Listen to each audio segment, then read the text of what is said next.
What is going on, guys? Welcome back to the channel, and today I've already started to dig into this one a little bit, but figured I'd record this while I'm out here. We're going to end up replacing this old plastic tank radiator and one of the other Amazon fans that we got way back when with, let me show you, we've got a Punishment Racing all aluminum radiator and yet another SPAL 12-inch straight blade fan. Now, back when I made the video about swapping the fans out, everything was fine. They worked great for a while, and they still work. So I have two extra 12-inch fans. However, once we got into installing this front mount intercooler system on here, we ran into some trouble with airflow. And as you can see, I've started experimenting with damming off little spaces, and I'm actually going to get the covers to go over these spaces. What are they called? Bumper shutters or something like that. I can't remember the name exactly, but well, we have all this air that's going in through that intercooler, and there's a gap about 4 or 5 inches in between the radiator and the intercooler, and the air is going in and shooting out the bottom and not going straight through my radiator. So beware if you do a front mount. That's going to be one of your issues. Now, my temps inside the car got up to about 218 degrees when I noticed it. I have a 180 degree thermostat in this thing, which is stock, I believe, so I'm trying to keep temps right around there. It got up to 94 degrees up here for 4 days last week, and those were the only days that I had any issues with heating. Like today it's 75, so I could drive around all day and not have a single problem, but I don't want to have to stare at my temp gauge, and I don't want to have to pretend that everything is all right when obviously it's not. So if you take a look down here, these fins for this radiator they're okay on the outside, but the closer you get to the center, I can actually tilt it back a little to show you. There's sections where they've just turned to dust and they've started to fall out. Yeah, you can kind of see right there.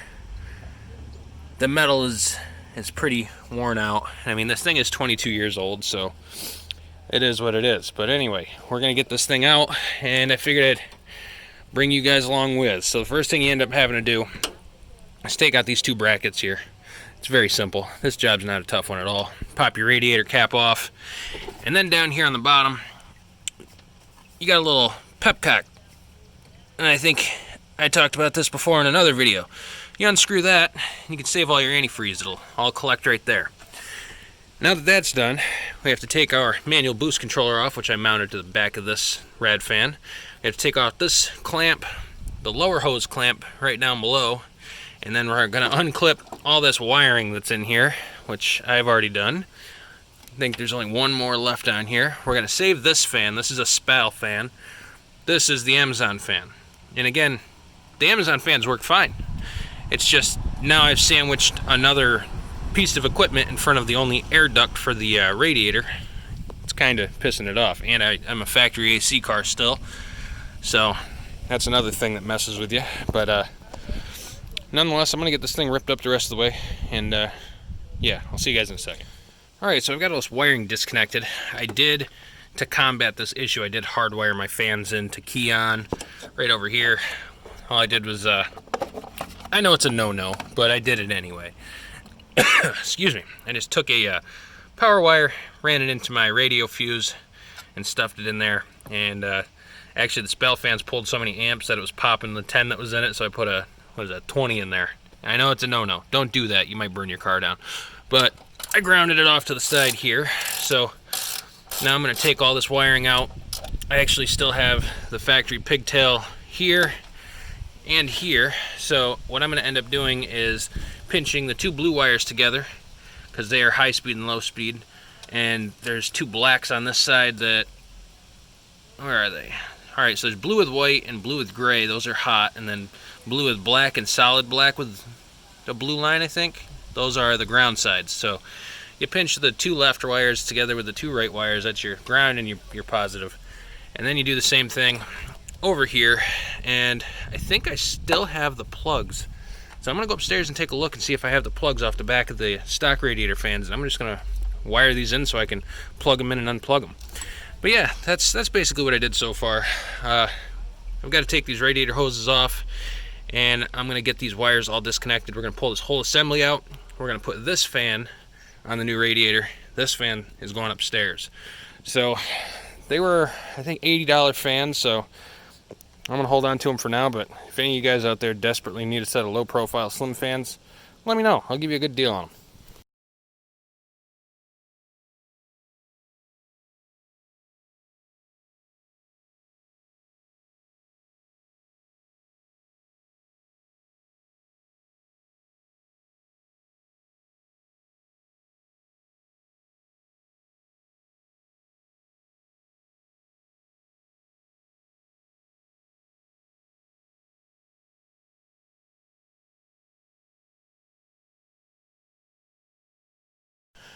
Alright guys, so we got this bad boy out. Got all this space.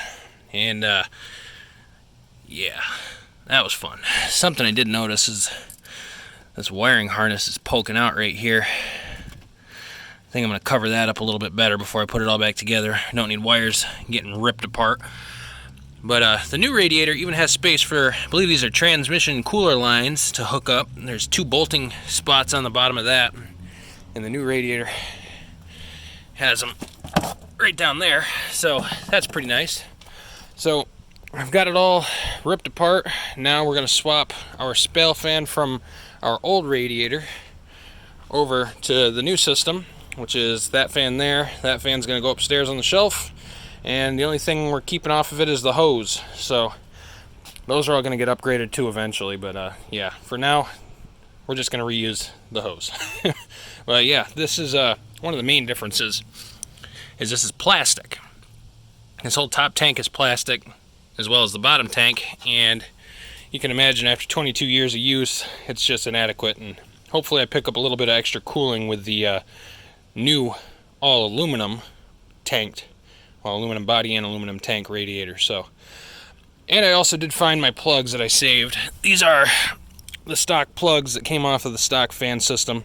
So I'm going to strip these back. I'm going to pair the 2 grounds and the 2 positive wires together on both of these, and I'm going to solder and heat shrink them to the back of the new fans, and we should be good to go. So I'm going to get started on that, and I'll see you guys in a second.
Alright guys, sorry for the wind, but I did say I found my connectors. These are the connectors that plug in to this plug here and this plug here to run the high speed and low speed driver side and passenger radiator fan.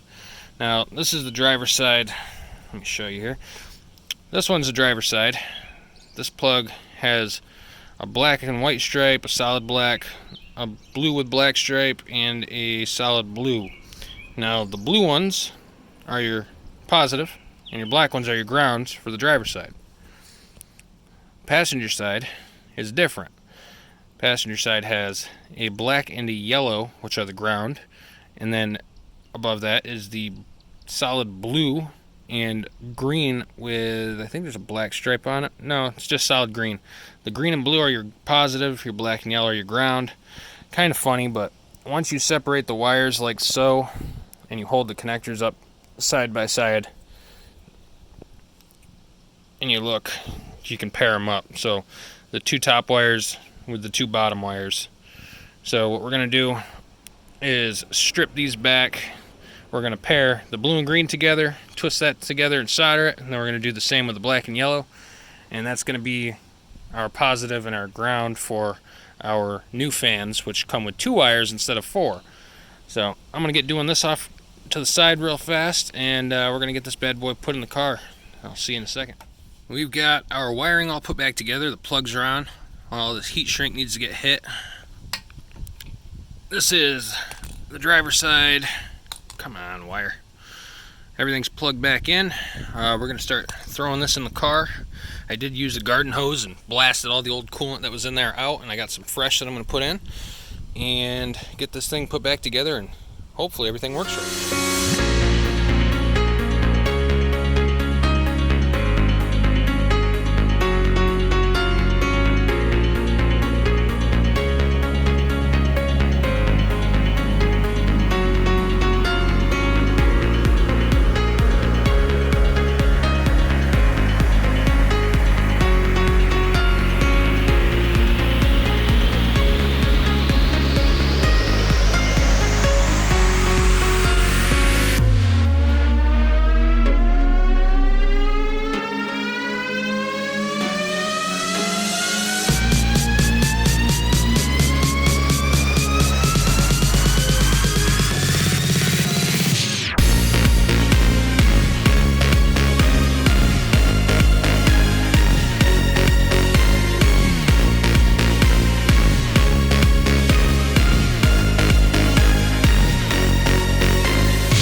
Alright guys, we've got it all put back together. I'm filling it up right now, and something that I'd recommend using is some water wetter. If any of you guys have been on the forums, and you know this stuff helps get rid of the bubbles and just makes your water a little bit better here. I think it says dyno test results, glycol water. So this thing's gotten up to 228 degrees Fahrenheit with glycol water. Or wait, no. Water plus water wetter gets to 202 degrees Fahrenheit. Well, that's pretty good. I was getting around 200 with this, and it was still a little warmer than I liked. So I know that's right around normal, but still, it was staying 180, 190 at most, even on the highway. And I know it's because of this front mount, and we're going to get into some air dam making here in the future. But I'm going to fill this thing up the rest of the way, and then we're going to fire it up, bleed the system out a little bit, and check everything out. Final product. Well guys, I got it filled up with antifreeze. I'm bleeding the system out. It is pushing just a tiny little bit of the extra that I poured into here back out. But we're getting some air bubbles, and you can most certainly hear the fans kicking on. I got the air conditioner on with the heat on full throttle. Just watching the bubbles come out of that. We're not getting a ton, but we're getting some. So I filled up my overflow reservoir a little bit more, just to make sure. But we're all back together. Everything looks good, there's no leaks. Just gonna let this sit for a couple more minutes and run, but yeah, I think that's gonna be it, guys. So let me step away from the loudness. So we've now got our new Punishment Racing radiator in. Now if you've been with me from the beginning of this video to now, thanks for watching. But figured I'd drop some information here. This radiator itself was found at punishmentracing.com, and it's just a generic Amazon version. It had a couple of good ratings on it. I picked it up. Mine came perfectly intact, no problems at all. Shipping was good. It came in a nice big box with styrofoam, and it was protected. So for 96 bucks, you can't beat it. And those fans are the same fans that I used last time. If you watched the previous video where I put one of those on, you can see, actually no, it's on our Instagram. The Instagram has the number posted. I can't remember what it is off the top of my head, but it's a good set of fans. So there's 2 of them now. Anyway, this is the old radiator. As you can see, it's filthy. I just blasted it out with a hose to see what kind of crap would come out of it. And yeah, it was pretty rough. I mean, it's 22 years old. I don't expect much. And the inlet here was pretty chewed up and melted. It looks like it's been getting eaten up by the manifold for quite a while. So I think that's it for our bleed out. I haven't seen any more bubbles while I've been talking to you guys, so not a bad job here. Hopefully this keeps my temperatures in check and we don't have any more issues on the highway. We're going to be working on airflow, making an air dam, connecting the intercooler with the stack radiator and AC condenser to allow the air to pass straight through here in the future. I've got some stuff coming for that, and I'll show you guys how I make mine here coming up next.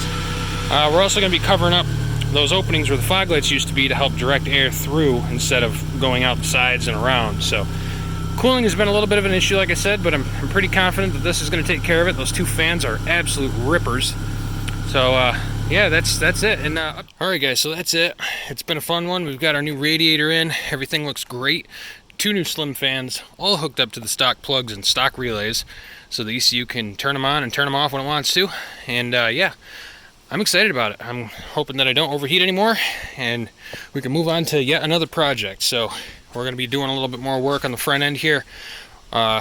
Needs a car wash bad, but we'll get there. Anyway, if you guys want to see your vehicle in the DSM subscriber car show that we're going to do a full episode on, make sure to send your pictures or videos to todaysprojectguide@gmail.com, and we're going to put them all together in a big compilation video, and we're going to show everyone all of your cars, everything that you're working on at home, your baby in your garage, your project in your driveway, your show car you take to the meets, whatever you got at any point of the build. I don't care if it's an Evo, if it's a Laser, if it's a 4G63 swap Jeep, whatever you got that's powered by the 4G, throw it in there. If you're subscribed to the channel and you want to see your ride in one of the episodes, throw it in there. We definitely want to see it. So I've got a number in my head of where I want to hit before we put it all together, and honestly, if we don't get enough, if we don't hit that mark, I think we're just going to do something different with everybody's submitted rides. But let's keep going. Let's aim for it. And if you guys want to do it, let's hit this number. I'm not going to say what it is, obviously. But if you feel like doing that, todaysprojectguide@gmail.com. Send your pictures, send your hashtags, send your links, send your handle, whatever you got, your name, your Gmail, your Facebook, your Instagram, and we'll post it below your car. So anyway, guys, it's been fun. Until next time, y'all take care. Stay safe. And we'll see you right here for the next episode of Today's Project Guide.